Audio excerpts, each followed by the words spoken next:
मुदित खरे जी, श्री राधे। भोपाल से। गुरुदेव, आपके चरणों में सादर नमन। गुरुदेव, मैं 1 साल से आपको नियमित सुन रहा हूँ, जिसके माध्यम से मन में जितने भी संशय थे उसका निवारण हुआ है और जीवन में बहुत परिवर्तन भी आया है। गुरुदेव, मैं गुरु प्रदत्त मंत्र व नाम जप का नियमित अभ्यास कर रहा हूँ, लेकिन साधना के इस स्तर से आत्मबोध नहीं हो रहा। ऐसा प्रतीत होता है जब अभ्यास में अभी कमी है। अच्छे साधन की यात्रा लंबी है। आप कहते बच्चा, हैं कि पूर्ण शरणागति है। आत्मबोध अभ्यास से नहीं होता। हमारी बात समझना। आत्मबोध शब्द जो आपने कहा है वो अभ्यास से नहीं होता। अभ्यास से सत्क्रियाएं होती हैं और असत क्रियाओं का त्याग होता है। और आत्मबोध के लिए समस्त चिंतनों से रहित होने का अभ्यास किया जाता है। आप चिंतन का अभ्यास करें, न सत न असत, जब कोई चिंतन नहीं होता तो जो स्थिति होती है उसे आत्मबोध कहते हैं। ये ज्ञान का पंथ कृपाण के धारा, परत खगेश लगे नहीं बारा। पर वही आत्मबोध हमारे प्रेम मार्ग में रास्ते में हो जाता है। जब हम प्रियालाल का चिंतन करते हैं और श्यामा श्याम के चरणारविंद की भक्ति करते हैं तो अपने आप बोध हो जाता है। आत्मस्वरूप का बोध बड़े भाव में हो जाता है, जैसे दास्य भाव, सख्य भाव, वात्सल्य भाव, कांता भाव, सहचरी भाव। ये कोई पांच भौतिक शरीर का नाम थोड़ी है। हाँ, स्थूल सूक्ष्म कारण, इन तीनों शरीरों से राग रहित हुआ भाव देह को प्राप्त हुआ महापुरुष वो आत्मस्वरूप होता है। किशोरी मात्मानम किमि सुकुमारीम नु कले। अपने को किशोरी स्वरूप देखकर श्री लाडली जी महाराज की नित्य सेवा में ये आत्मस्वरूप का अगर सहज में अनुभव करना चाहते हैं तो मम दर्शन फल परम अनुपा जीव पाव निज सहज स्वरूपा। पर ज्ञान मार्ग से आप अगर सोचे तो फिर बहुत ही कठिन है, क्योंकि स्थूल शरीर, सूक्ष्म शरीर, कारण शरीर, तीनों से अपने आप को जब अलग जो हैं ऐसा अनुभव होगा तब बात होगा। आत्मस्वरूप का चिंतन किया नहीं जाता। क्यों? क्योंकि मैं चिंतन कर रहा हूं, इसी में द्वैत भास रहा है और वो मैं है तत्व। तो सब चिंतन छूट जाए, फिर जो बचा उसे आत्मस्वरूप कहते हैं। इसलिए हमें लगता है स्वरूपानुसंधान में भक्ति सर्वश्रेष्ठ है। भक्ति रेव गरीषी। तो प्रियालाल का नाम जप करो और प्रियालाल में सारी अहमता ममता समर्पित कर दो, सब ठीक हो जाएगा। एक अहमता ममता, हमारी वाणी जी में एक अहमता ममता, ये जग में है दुखदाई। ये जब श्री जी की ओर लगे तो होत परम सुखदाई। तात मात सुतदार देह में मति अरुझय मति मंदा। हित किशोर को है चकोर तू लख वृंदावन चंदा। अब ये अहमता अहमता ममता समझ पा रहे हो? क्या किसे कहते हैं अहमता ममता? अहमता का मतलब अहमता का मतलब जो भी क्रिया हो रही है उसमें अहम का भाव। मूल इसका देहाभिमान है। जी, इस मतलब क्रियाएं क्रियाएं तो इसके शाखाएं हैं, लेकिन मूल जो अहमता का वृक्ष है वो अंतःकरण में जो अहम धर्म स्फुरित हो रहा है, मैं पुरुष हूं, मैं स्त्री हूं, मूल ये है। मेरा स्वभाव, मेरा मन, मेरी बुद्धि, यहाँ लगा हुआ है अहमता। और ममता, जितने भी प्रिय पदार्थ हैं, प्रिय शरीर हैं, प्रिय संबंध हैं, इनमें अहमता ममता। अगर ये अहमता और ममता दोनों समर्पित हो जाए प्रियालाल के चरणों में तो अभी परमानंद का अनुभव हो जाए। पर यह समर्पित अपने बल से नहीं होता। गुरुदेव, मेरा यही प्रश्न था आगे कि ये हाँ। संपूर्ण समर्पण की भावना कैसे उत्पन्न हो, कैसे रसिक हो? मंडल, उसी के आगे लिखा है महापुरुष सर, रसिक मंडली में या तन को नीके ढंग लगाओ। दंपति यस गाओ हर्षाओ, हित सो रीझ रिझाओ। देवन को दुर्लभ यह देही, तैने सहजी पाई। मन भाई निधि पाई, फिर क्यों जान बूझ बिसराई। ऐ उपासक, तुझे मानव देह मिला है, बस श्यामा श्याम का गुण गा। श्यामा श्याम का नित्य सच्चिदानंद सुख प्राप्त करने के लिए उनका नाम जप, और उनके सिवा अपना किसी को मत मान। जो चाहत है नित्य सुख, अरु मन को विश्राम। हित ध्रुव हित सो भजत रहो, पल पल श्यामा श्याम, पल पल श्यामा श्याम। अगर नित्य सुख चाहता है, नित्य स्वरूप में स्थित होना चाहता है, परम विश्राम चाहता है, तो अपनी जिह्वा से रटना प्रारंभ कर दे, श्यामा श्याम श्यामा श्याम श्यामा श्याम। और जब हम किसी महापुरुष का आश्रय लेते हैं, संत महापुरुष का, तो हमारे अंदर एक भाव जागृत हो जाता है कि मेरे गुरुदेव की कृपा से, संत की कृपा से अब मेरे अंदर ये सद्भाव आ रहा है, ये सद साधन बन रहा है। तो जो देहाभिमान कर्तृत्व भाव था वो गुरुदेव की कृपा में बह जाता है। तिनकी संगति रहत जाति कुल मद सब नन से। नहीं तो चाहे जितना बड़ा साधन हो भैया, अगर उसमें कर्ता भाव है, ना स्वरूप बोध होगा ना भगवत प्रेम होगा। ये कर्ता भाव का अपहरण भगवत प्रेमी महापुरुषों के द्वारा ही होता है। जैसे साधारण बात में हम एकांत में अपने को बड़ा भजनानंदी तपस्वी सब मानते हैं, और जब प्रेमी जनों के समीप पहुंचते हैं तो जैसे हम एकांत में अपने को बड़ा सुंदर मानते, पर दर्पण में जब देखते हैं तब हमें असलियत पता चलती है। तो जब प्रेमी महाभागवतों का संग होता है तो उनका संग दर्पण की तरह होता है, तब अपने में कमियां महसूस होती हैं। पूरे जीवन भर कोई कितना भी महापुरुष हो, कभी भजन से, कभी चिंतन से, कभी लीला गायन से तृप्त नहीं हुआ। ये है इस मार्ग की महिमा। प्रेम प्रतिक्षण बढ़ रहा है, प्रतिक्षण वर्धमानम, पै पूनो यामे नहीं ताते कबो न शेष। प्रेम सदा बढ़िबो करे, जीव शशिकला सुबेश, पै पूनो यामे नहीं। भजनानंदी महापुरुष कभी अपने में अनुभव ही नहीं कर पाया कि मैं भजनानंदी हूं। सदैव यही बना रहा, मैं कितना क्वाहम तुच्छा परम अधमा, प्राण हो गर्भ कर्मा, यत्तन नाम स्फुरति महिमा हरेश वृंदावन से। हे वृंदावन धामे, आपकी कृपा से राधा नाम जिब्या में, हृदय में, पर निरंतर चले और निरंतर डूबे हैं, पर याचना कर रहे हैं।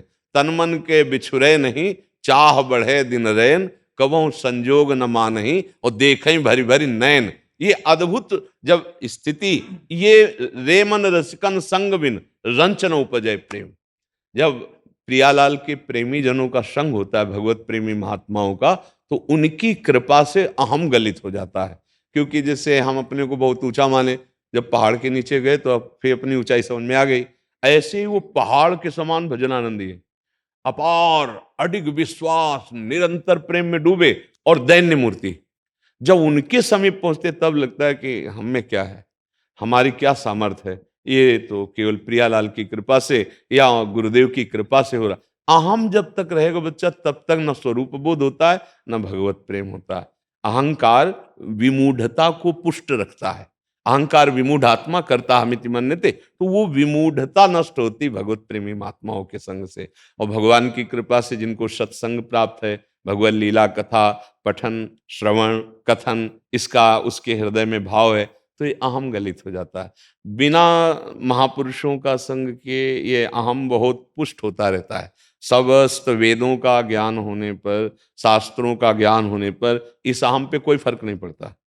ये जैसे बड़े बड़े दिग्विजयी ब्राह्मण जन हुए, तो जैसे हरिराम व्यास जी थे, वो पोथी लाद के आए थे यहाँ वृंदावन धाम कि देखे कैसे हरिवंश महाप्रभु। जैसे एक दिग्विजयी कबीरदास जी के पास गए थे विजय प्राप्त, यहाँ रूप जी के पास आए थे, पूज्य रूप गोस्वामी के पास। तो इसमें क्या होता है कि मैं विद्वान हूँ, शास्त्र ज्ञानी हूँ, ये है। इसलिए असलियत में जो बोध होना चाहिए वो नहीं हो। तभी कबीरदास जी ने प्रश्न किया था कि आप पढ़ के समझे हो या समझ के पढ़े हो? अगर समझ के पढ़ते तो, और जब पढ़ के समझते तो दोनों में एक स्थिति आती। वो तत्काल अपने ज्ञान को अधूरा माना और उन्हें गुरु रूप से स्वीकार किया। तो जैसे कल ही चर्चा हुई थी कि रहुगण बड़ा विद्वान है, कपिल भगवान से सत्संग करता कोई साधारण श्रोता भी नहीं है, वो बहुत उच्च कोटि का जिज्ञासु है। और जब भरत जी, क्योंकि जिज्ञासु न होता तो भरत जी महाराज को पहचान नहीं पाता, जड़ भरत जी को। जब भरत जी ने उपदेश किया तब उन्होंने उसका साधन पूछा कि इस स्थिति का ब्रह्मबोध का साधन क्या है। तो उन्होंने कहा रहुगणित तपसा नयाति न चेद्या न निरूपणात् गृहाद्वा न छंदसा नैव जलाग्नि सूर्यो बिना महात्पाद रजोभिषेकम। जड़ भरत जी ने एक उपाय बताया, महापुरुषों की चरण रज से अभिषिक्त होना। वो चरण रज से अभिषिक्त होने का मतलब उनकी आज्ञा में अपने जीवन को समर्पित करना। तो समझ पा रहे हैं आप, अगर हमारे जीवन में किसी महापुरुष का आदर्श है कि हम उनके वचन के अनुसार, तो आप चल पाएंगे, आप वहां पहुंच जाएंगे। और आपको यह अनुभव प्रतिपल होना चाहिए कि मेरे गुरुदेव या संत भगवान की बड़ी कृपा है जो मेरे द्वारा सत्साधन कराया जा रहा है, मैं करता ले, तो फिर अपने आप आगे। आपको ना आत्मबोध पर कोई और ना प्रियालाल के मिलन की, इसकी चिंता नहीं करनी। अब आपको चिंतन करना है कि हमारा चिंतन असत ना होने पावे। बस सारी बात है। अगर हमारे अंदर ये रहा कि नाम न छूटने पावे, प्रभु का चिंतन न छूटने पावे, तो सब अपने आप प्राप्त हो जाता है। हम आपको सत्य कहते हैं, आत्मबोध भी, भगवत प्रेम भी, सब कुछ प्राप्त हो जाता है। ये भगवत प्रसाद से होता है। उपनिषदों में भी कहा गया, नायमात्मा प्रवचनेन लभ्या न मेधया न बहुना श्रुतेन। बहुत बुद्धिमान हो, बहुत प्रवचन कर लेते हो, बहुत सुन लेते हो, इससे आत्मबोध थोड़ी हो जाएगा। ऐसा उपनिषद भी कहते हैं। हाँ, जब आत्मबोधवान किसी महापुरुष का आश्रय लिया जाता है और फिर उनके कथनानुसार चला जाता है, तो अभिमान स्फुरित होने का अवसर नहीं रहता और हमें वास्तविक अपने स्वरूप का बोध हो जाता है। ये ना हमारा अंतःकरण है, ना हमारा स्वभाव है, ना स्थूल शरीर है। आत्मबोध की तरफ, ऐसे भक्ति की तरफ, ना हमारा अधिकार स्थूल शरीर में है, ना सूक्ष्म में और ना कारण में। ये तीनों हमने प्रियालाल को समर्पित कर दिए, बिक गए हम। तनुवांग मनोभीर अमलई सोहम तवई वाश्रिता। तनु अर्थात शरीर, वाणी और मन, और सोहम माने मैं स्वयं अपने श्यामा श्याम को बिक गया हूं। जैसे रूप लाल हित हाथ बिकानी निधि पाई, मेरा अधिकार अब नहीं रहा। अब ये तो जो करवा रहे प्रिया प्रीतम अपनी कृपा से करवा रहे। कहीं भी किंचन मात्र जहां ऐसा भाव होता है वहां पापाचरण नहीं होता। ये ध्यान रखने का विषय है कि भगवान हमारे द्वारा करवा रहे हैं, जो करवा रहे हैं, तो हम पापाचरण खूब कर रहे हैं, वो कह रहे भगवान करवा रहे हैं, ये दम्भ है, ये पाखंड है। ऐसा नहीं होता। जब अहम श्यामा श्याम को श्री जी को समर्पित हो जाता है, तो फिर कामनाएं किस अहम में होंगी? कामनाएं शरीराभिमान में होती है, भगवद अभिमान में नहीं। जैसे ये ठसक हो जाए, हमसे श्यामा जू केवल अभिमानी, तो टेढ़े रहे मोहन रसिया सो। अब उसके अंदर काम आ जाएगा। जब मोहन रसिया से वो टेढ़े रहता है तो काम आ जाएगा, क्रोध आ जाए। इनकी सामर्थ्य कहाँ है? तो भगवद अभिमान में निर्विकारता रहती है और देहाभिमान में कभी निर्विकारता रह ही नहीं सकती। थोड़ा दब सकते हैं, पर अवसर आने पर फिर ज्वाला हो जाएगी। तरंग समुद्र बनने में देर नहीं लगती विकारों की। तो ये किसी महापुरुष के वचनों का आश्रय लेकर उनकी आज्ञा के अनुसार, उनकी कृपा से सतमार्ग में चलिए, सब ठीक हो जाएगा। हमें उकताना नहीं है। एक उकताहट होती है ना, अरे जल्दी से आत्मबोध हो जाए, जल्दी से श्यामा श्याम मिल जाए, नहीं। हमें धैर्य पूर्वक भजन पर दृष्टि रखनी है। असत क्रियाएं नहीं करूंगा, असत चिंतन नहीं होने की चेष्टा करूंगा और सतत नाम जप करूंगा। इस साधक को कुछ दुर्लभ नहीं रहेगा। अगर उकताओगे तो आपको लगेगा अभी काम नहीं नष्ट हुआ, अभी क्रोध नहीं नष्ट हुआ, पता नहीं इस मंत्र में फल है कि नहीं, राधा नाम में है कि नहीं, ऐसा है, अब हम किसी और से जुड़े क्या क्या, मतलब वो उसको धैर्यपूर्वक टिकने नहीं देगा। इसीलिए पातंजल जी ने कहा है, दीर्घ काल निरंतर सत्कार सेवितो दृढ़ भूमि। दीर्घ काल तक निरंतर जो साधन मिला है, बिल्कुल आदर पूर्वक, की इससे बड़ा कोई सृष्टि में साधन नहीं, इतना आदर होना चाहिए। जैसे आज के सत्संग में चर्चा थी, एक तरफ धन है, एक तरफ श्री ठाकुर जी हैं। अब आप देखो आपको प्यारा कौन लगता है? अगर धन प्यारा लगेगा तो भजन छूट जाएगा। एक तरफ भोग हैं, एक तरफ श्री ठाकुर जी हैं। भोग प्यारा लगेगा तो जबान से कहोगे कि भगवान प्यारे हैं, पर आप भूल जाओगे, भोग के समय भगवान का स्मरण भूल जाएगा। इसका मतलब भोग प्यारा लगा। एक तरफ शरीर है तो एक तरफ प्रभु है। विपत्ति अपमान और मृत्यु का अवसर आने पर यदि आपको भगवत विस्मरण हो गया तो आपने शरीर को प्रधान माना, प्रभु को नहीं। एक कसौटी है। निर्माण मोहाजित संग दोषा अध्यात्म नित्या विनिवृत्त कामा द्वंद्व विमुक्ता सुख दुख संगई गच्छंत अमूढ़ा। वो अमूढ़ पुरुष उस अव्यय पद का अधिकारी हो जाता है। तो खूब नाम जप करो। भगवत चरणारविंद की प्रीति प्राप्त करने के लिए भगवत चरणारविंद के प्रेमियों की दास्ता स्वीकार ही करनी पड़ती है। बिना इस दास्ता, चाहे जिस मार्ग में चलो, जैसे ज्ञान मार्ग में है अद्वैत निष्ठा होती है, पर गुरु की भक्ति तो होती है ना। गुरु साकार रूप में बैठा होता है। अगर उसकी मतलब आराधना नहीं हुई गुरु आज्ञा में, नहीं तो किसी को बोध होने वाला नहीं। बिना तो जैसे हम गुरु की आराधना करते हैं, कुछ लोग जैसे ठाकुर जी की प्रगट सी सेवा का ज्ञान मार्ग के बल पर निषेध करना चाहते, तो उनसे ये पूछते हैं कि तुम्हें उपदेश साकार से मिला है कि निराकार से? ग्रंथ साकार है, शब्द साकार है, तुम्हारे गुरुदेव साकार हैं, और तुम भी बर्ताव साकार में ही आके कर रहे हो। श्रवण कथन साधन निधिध्यासन जो भी कर रहे हो, भैया सबका स्वरूप निराकार है।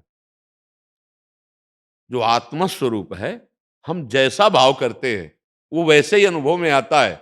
और अगर आपके अंदर कोई भाव नहीं है तो वो मोक्ष को प्राप्त हो जाता है। हम लोग जो भगवत मार्ग के पथिक प्रेमी जन, प्रियालाल के चरणों की दास्ता से बढ़कर कोई सुख नहीं है। इसलिए वेणु कानन कुणित श्रवण सुंदर सुनत मुक्ति सम सकल सुख पाए पग पेलिरी। पग पेलिरी है उसको बहुत शास्त्रीय शब्दों में कह रहे तो पग पेलिरी, नहीं तो ये है कि पैर से ठुकरा देने की, मोक्ष सुख को पैर से ठुकरा दे, ऐसा हमारी लाडली लाल के प्रेम का सुख है, उनकी दास्ता का सुख है। तो इसलिए बहुत सावधानी से चलो, नाम जप करो, असत क्रियाएं ना होने पाए और नाम पर ध्यान रखे निरंतर, सब बात बन जाए। गुरुदेव, प्रथम बार वृंदावन आगमन हुआ है। ऐसा लगता है कि आपकी कृपा से ही हुआ है। मेरी लाडली की कृपा से। हाँ, जिनको वृंदा विपिन है कृपा तिलय की होए, हाँ उनकी कृपा के बिना है तो आगो वाली ले कोई सकता भी है। दिन ऐसा नहीं जाता जो आपको बिना सुने जाए। तो प्रयास पूरा रहता है कि आपके वचनों पे चलूँ। अब पता नहीं कितना हो पाता है। दो चीजें बिल्डिंग में होती हैं जब ऊंचाई पे चढ़ना होता, एक होती सीढ़ी और एक होती लिफ्ट। समझ रहे हो ना? सीढ़ी में चढ़ने से फिसलने का डर है और थकान भी है, और लिफ्ट में बैठ गए और बटन दबा दी तो जिस फ्लोर में जाना उसी में खुल जाएगा ना। ये जो भक्ति का आखिरी स्वरूप है नवधा भक्ति आत्मसमर्पण, ये लिफ्ट में बैठ जाना होता है। श्रवणम कीर्तनम स्मरणम विष्णुपाद सेवनम अर्चनम बंदनम दास्यम सख्य, यहाँ तक तो सीढ़ी है। जो इसका फल आता है वो आत्मसमर्पण।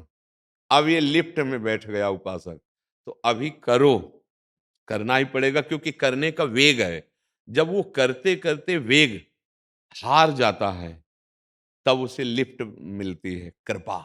और कृपा लिफ्ट में जहां बैठा तो वह सीधे उसी फ्लोर में खुलता जा श्यामा श्याम मिल जा। हाँ, जो कछुए सब तिहारी कृपा से बिहारी बिहारिन, उसी यही यही कहा कि भगवत प्रेमी महात्मा की कृपा जो होती है ना वो लिफ्ट का काम करती है। अच्छा, लिफ्ट में बैठे अगर नंबर ना देखो तो आपको पता ही नहीं चलेगा चल रहे कि ले चल रहे, ऐसा भी लगता है जो बड़ी रफ्तार से चलती है ना। और जब नंबर देखो तब लगा चौथा पांचवा छठवां आठवां, अब ये क्रॉस होता चला जा रहा है। ऐसे ही लिफ्ट में बैठे उपासक को ये पता नहीं चलता मैं कितनी ऊंचाई पे पहुंच गया, और जहां खुला फ्लोर फिर देखा कि ओहो, तब वो रोता है प्रिया प्रीतम के लिए नहीं, उन रसिक महाप्रभु की कृपा के लिए, कि अगर गुरुदेव आप कृपा न करते तो मुझ अधम को यहाँ पहुंच नहीं हो सकती। जहां संभाव्योपि विरंचि नारद शिव स्वयं भुआद्यैर नयः, जिन हमारे लाडली लाल की नित्य है प्रेम रस लीला में इन महापुरुषों की संभावना नहीं है। न देवैर ब्रह्माद्यैर न खलु हरि भक्तैर न सुहृदा दिविर यद्वै राधा मधुपति रहस्यम सुविदितम तयोर दासी भूत्वा तदुपचित केली रसमहो दुरंता प्रत्याशा हर हर दृशोर गोचरी तुम। हाय, मेरी कितनी दुरंत आशा है कि मैं जो इन बड़े बड़ों के लिए दुर्लभ है वो मैं प्राप्त करना चाहता हूं। बोले ये मेरे लिए दुर्लभ नहीं। क्यों? बोले सहचरी स्वरूप आचार्य आए हैं मुझे लेने के लिए, जो हमें उपासना दी है, जो हमें मार्ग दिया है, ये हम लिफ्ट में बैठ गए। आचार्य कृपा लिफ्ट है, तो उसी कृपा में आप बैठ जाइए। तो आपको ये जो भय है कि कहीं गिर ना पड़ूं, अब गिरने का भय नहीं रहेगा। पर ये अंदर की बात है, संपूर्ण अंदर से आत्मसमर्पण जब प्रभु को हो जाता है तो हम आपको सच्ची कहते हैं। ऐसे चलाते हैं प्रभु, जैसे छोटे बच्चे को मां चलना सिखाती है ना, तो छोड़ तो देती है लेकिन वो ऐसे रखती है कि कहीं गिरा तो उसी के कर कमल में है।